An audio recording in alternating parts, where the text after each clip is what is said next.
Morning. আজকে অনেকটা সকাল সকাল উঠে পড়ে নিজে রেডি হয়ে গেছি। এখন বাজে 11:05 আর আমরা যাব আজকে শিবরাত্রির পুজো দিতে। বললাম মানে দেবোত্তম সামনে যে দুর্গা মন্দিরটা আছে ওখান থেকে জিজ্ঞাসা করে এসেছিল, বললো যে 11:30 অব্দি জল ঢালা হবে, তারপর জল ঢালতে বলে সেই সন্ধ্যেবেলায়। তো মামনির কাছে জেনেছিলাম, তবে দিদিভাইও বললো যে আজকে সকাল থেকেই শিবরাত্রির মানে ইয়েটা যোগটা পড়ে যাচ্ছে, তো সকাল সকালই দিয়ে দেবো, না হলে পুরো দিন উপোস থাকতে হবে। তো আজকে সারাদিন তো এইভাবেই কাটবে, তোমাদের সাথে অল্প অল্প কিছু শেয়ার করব। তো চলো ব্লগটা দেখতে থাকো, আশা করি ব্লগটা দেখতে খুব ভালো লাগবে। চলো, মালপত্র নিয়ে নিয়েছি। এইখানে আছে ফুল, দুধ, 5 রকমের ফল। তোমাকে বললাম যে ইয়ে নিতে, ডাব নিতে, আর ডাব নাই নারকেল নিয়ে, ঠিক আছে, আর যা পাওয়া গেছে তাই ভালো। ঘুম থেকে একদম উঠে ঘুম চোখে গেছি মন্দিরে জিজ্ঞেস করতে কখন পূজা হবে। তো বাই চান্স সকাল সকাল মানে উঠে যে ওই কাজটা হয়ে গেলে খুব ভালো। চলো তাড়াতাড়ি বেরিয়ে যাই, চলো। আমরা মন্দিরে চলে এসেছি, পুরো ভিড় হয়ে গেছে এখন মন্দিরে, পুরো জুতো ভর্তি এখানে। চলো, গান বাজনা বাজছে ভিতরে।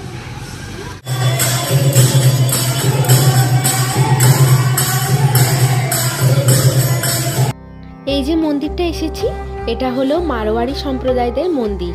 এটা মেনলি মা দুর্গার মন্দির, কিন্তু গণেশ, রাধাকৃষ্ণ এবং আরও অন্যান্য অনেক দেবদেবীর মূর্তি রয়েছে এবং তাদের আলাদা আলাদাভাবে পুজো হয়। আমরা যখন এসেছিলাম লাইনটা এতটাও বড় ছিল না। আর এখানে কি সুন্দর নাচ গান করছে দেখো, আমার দেখা এইরকম ফার্স্ট টাইম। আর লাইনটা দেখো কতখানি বড় হয়েছে। আমাদের বেশ ভালোভাবে জল ঢালা হয়ে গেছে, পুজো হয়ে গেছে, তাই ভাবলাম তোমাদের সাথেও একটুখানি দেখিয়ে দিই মন্দিরটা কেমন। আসলে কোনোবারেই এইভাবে ভিডিও করা যায় না মন্দিরের ভেতর।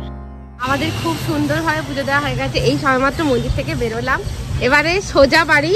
ভাবি দারুণ পুজো দেওয়া হয়েছে বল। এবারে মন্দিরের ভেতর ভিডিও করতে পেরেছি, হ্যাঁ প্রথমবার, গোটা 2 বছরে এই প্রথমবার।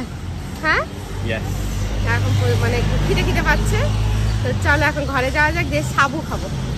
এখন আমার কাজ হচ্ছে সাবু খাওয়া। এখন সাবুর খাওয়া কথাটা মনে করলে না, সেই মানে এটার সাথে একটা ছোটবেলার কথা যেন একদম মানে জড়িয়ে আছে। আগে যখন মায়েরা করতো, শুধু সারাটা দিন বসে থাকতাম, মায়েরা কখন আসবে জলটা ঢেলে তারপরে সাবু খাবো। এখন তো নিজেই বড় হয়ে গেছি, অনেক বুড়ো হয়ে গেছি, তো এখন আমি সাবু ভিজিয়ে রেখে গেছিলাম, সাবু খাবো। তোমরা আমরা দুজনেই যেহেতু জল ঢেলেছি, তাই দুজনেই উপোস করেই জল ঢেলেছি, তাই দুজনেই পুরো সারাটা দিন মানবো। আজকে দুপুর বেলায় হয়তো পরোটা হবে, রাতের বেলা হয়তো পরোটা বা লুচি হবে, তাই তরকারি করব। আর এখানে দেবোত্তম বসে পড়েছে পুজো করতে, কেননা ও গপুকে উঠিয়ে পুজোটা করলে তারপরে আমরা খাবো, তাই তো আমি পুজো করি, তুই সাবু বানা। হ্যাঁ খিদে পাচ্ছে। যাওয়ার আগে সাবু ভিজিয়ে দিয়ে গেছিলাম। এই যে সাবু, কলা, এখানে দুধ আছে, দুধ। এখন দুধ কলা খাওয়া হবে। আমরা মানে ভেবেছিলাম যে নারকেলও দেবো, তো নারকেলটা ঠাকুরকে অর্পণ করা হয়ে গেছে ওখানে। আজকে সকালবেলা পুজো দিতে গেছিলাম, নারকেল এনেছিলাম, নারকেল ঠাকুরকে অর্পণ করা হয়ে গেছে। এখন ঠাকুরের অর্পণ করা কলা দিয়েই আজকে ব্রেকফাস্ট শুরু করছি। এই যে মাস্টার মশাই কি করছেন? মাস্টার মশাই আরে ফুলকপি ছাড়াচ্ছি, পোকা আছে নাকি দেখার জন্য, প্লাস এটাকে সেদ্ধ করে রাখা হবে। এক ব্যাগ বাজার করে আনা হয়েছে। শনি রোববারের বাজারটা একটু বড়ই হয়, কেননা সারা সপ্তাহের স্টক একদিনে করা হয়, পুরো হাত ব্যথা হয়ে যায় বাজারটা আনতে, এত বাজার, তারপরে মাছ মাংস সব কিছু। আচ্ছা তারপর এই বেশি বলবি না। চলছে রান্না বান্না, রান্নাঘর পুরো মিশি হয়ে আছে। এখানে সাদা আলুর তরকারি রেডি, সাদা আলুর তরকারি। এখানে চলছে আলুর দমের মশলা কষা, দিলে এই আলু ভাজা আছে, ওটা দিয়েই করব। মীনাক্ষী দিয়ে আসেনি, এটা আমার একটা বড় টেনশন। কালকেও আসেনি, আজকেও আসেনি, কি করবে ওই জানে। যেটা চিন্তা করছিলাম সেটা চিন্তার সমাপ্তি, বুঝতে পারছো আমার মুখের হাসি দেখে কোনটা চিন্তা করছিলাম আর কোনটা চিন্তার সমাপ্তি। 1 মিনিট। ইয়েস, মীনাক্ষী দি চলে এসছে। আর এখানে আমার আলুর দমও প্রায় রেডি, জাস্ট একটু ধনেপাতা দেবো, দিয়ে করব পরোটা, দিলে খাবো। দুপুরের লাঞ্চ রেডি হয়ে গেছে। তো আজকে লাঞ্চে আছে মেথি পরোটা আর আলুর দম। অনেকদিন পর এরকম একটা কম্বিনেশনে আমাদের লাঞ্চ হচ্ছে। 2 গুড আফটারনুন। এখন বাজে, এখনো 6টা বাজেনি, 5:54 বাজে। তো এখন সন্ধ্যা দিয়ে আমরা একটু দুজনে বেরোবো, দুজনের মতন সময় কাটাবো। অনেকদিন এইভাবে বেরোনো হয় না, আসলে সারা সপ্তাহ এত দেবতম ব্যস্ত থাকে, আর আমারও টুকটাক ঘরের অনেক কাজ থাকে, নিজস্ব কাজ থাকে, তো বেরোনো হয় না। আজকে একটু সময় পেয়েছি, বেরোবো, তাই জন্য চটপট আগে ঠাকুরকে পুজোটা দিয়ে দিই, সন্ধ্যেটা দিয়ে দিই। এই যে আমার গোপু সোনা বসে আছে, আমার জগো বসে আছে, জগো। তো সবাইকে একটু ভালো করে সন্ধ্যা দিয়ে দিই, সবাইকে শয়ন দিয়ে দিই, তারপরে বেরোবো। ভাবি কি করছিস রে? হ্যাঁ মানে কি দেখছিস? দেখি শার্ক ট্যাঙ্কে দেখছি, কলকাতার কোম্পানি, এটা ইডভার্স বলে একটা কোম্পানি এসেছে। সারাদিন শার্ক ট্যাঙ্ক দেখে যাচ্ছে। সারাদিন দেখিনি, তুই প্রচুর শার্ক ট্যাঙ্ক দেখিস। আরে আমি দেখি, তবে প্রচুর দেখি না। এই তো আজকে একটাই এপিসোড দেখি, সারাদিন একটাও দেখি। আর তো তোমার সবচেয়ে ফেভারিট চ্যানেল যেটা হলো, এটা তো আছেই, এটা তো বাদই দাও, ছেড়েই দাও। আর আরেকটা যেটা হলো সেটা হচ্ছে তপাদার ব্লগ। ভাবি ওটা কি? কি তপাদার ব্লগস। তো আমি করে উঠে বস না, হ্যাং ছেদরে শুয়ে আছে। তো ওইখানে ওই যে ভূতের কি সব দেখায়, ভূতের গল্প, নানান রকম আজগুপি ভূতের গল্প। আসলে আজগুপি নয়, যার সাথে যেরকম সত্যি ঘটনা আর কি।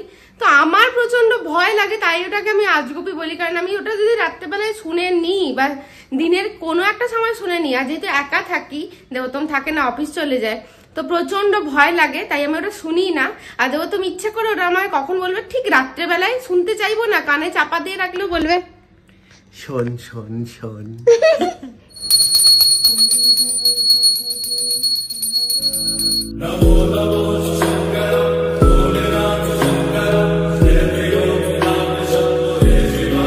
চলো ভাইপোকে নিয়ে বেরিয়ে পড়া যাক। এখন বেরোচ্ছি, এখন বাজে 6:30। পাপিয়া সন্ধ্যে দিয়ে নিয়েছে, গাড়িটা একদম ধুলো অবস্থায় পড়ে আছে। সেই আগের বছর সার্ভিসিং করানো হয়েছিল আমাদের অ্যাক্সিডেন্টের সময়, এক বছরের উপর। না আমাদের এরকম পড়ানো থাকে, ধুলো অবস্থায় পড়ে আছে মানে প্রচুর সার্ভিস দিয়েছে, তার ট্রিটমেন্ট হয়নি।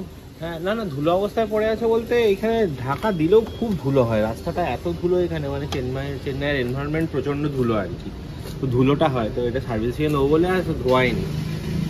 বসন্তকালে গোটা গাছের পাতা ঝরে ঝরে একদম মানে ভর্তি হয়ে গেছে। আমাদের বাড়ির কাছাকাছি একটা ফ্যাক্টরি আউটলেট আছে, তো সেখানে না প্রায় ম্যাক্সিমাম সময় খুব ভালো ভালো অফার দেয়। এর আগে 2বার এসেছিলাম, তবে এবারে এত ভালো অফার দিচ্ছে দেখে রাস্তা দিয়ে আর ফেরত চলে যেতে পারলাম না, ভাবলাম একবার ঘুরে দেখে আসি। তো অফার যেটা চলছে সেটা হলো বাই 2 গেট 5, মানে বুঝতে পারছো কতখানা অফার আর প্রচুর স্টক। কিরে আমি কেমন দেখছিস?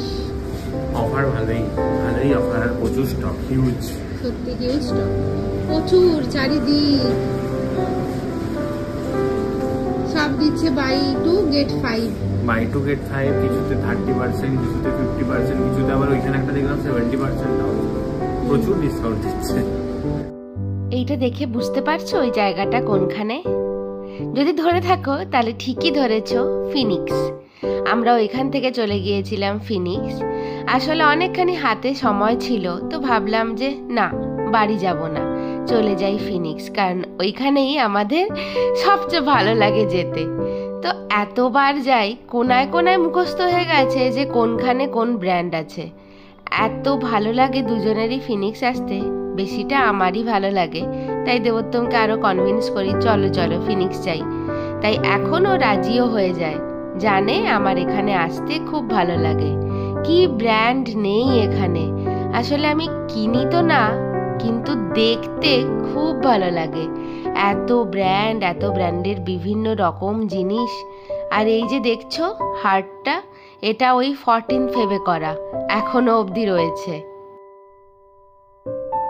এরপর আমরা চলে গিয়েছিলাম রিলায়েন্স মার্টে, ওখানে একদম ফার্স্ট ফ্লোরে রয়েছে রিলায়েন্স মার্ট। তো ওখানে গিয়েছিলাম, আমাদের টুকটাক কিছু কেনার ছিল, সেইগুলো কিনতে। আর এইগুলো কি বলতো, এগুলো হচ্ছে বিয়ার, বাট নন অ্যালকোহলিক।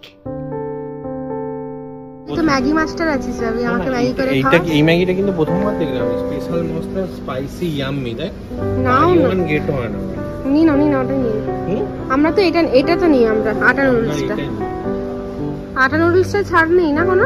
আছে এই তো ভেজ আটা নুডলস, 112 টাকা এমআরপি, 13 টাকা ছাড়, 13 টাকা ছাড়, 99 এর